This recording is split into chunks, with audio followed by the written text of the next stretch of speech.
Salah satu saksi yang dihadirkan Jaksa Penuntut Umum Komisi Pemberantasan Korupsi adalah Brigita Manohara. Dalam persidangan, Brigita mengakui menerima uang tunai 380 juta rupiah dari Riki Hampagawak pada tahun 2014 lalu. Tidak hanya itu, ia membeli sebuah mobil. Brigita juga mengaku uang tersebut sebagai bentuk apresiasi untuk dirinya. Namun setelah mengetahui uang tersebut merupakan hasil korupsi, Brigita mengembalikan uang 480 juta tersebut ke rekening penampungan KPK.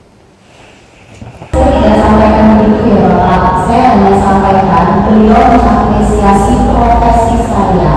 Apresiasi itu kan bisa karena Bapak tahu dengan saya, bisa karena Bapak mengenal saya, itu adalah bentuk apresiasi.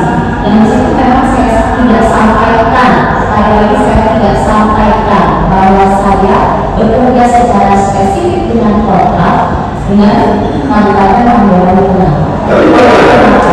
Saya mendapatkan uangnya supaya tidak terlalu panjang urusan saya Bapak izin, karena sekali lagi saya tidak terlalu menanggung tentang uang yang diberikan Bapak Bupati kepada saya.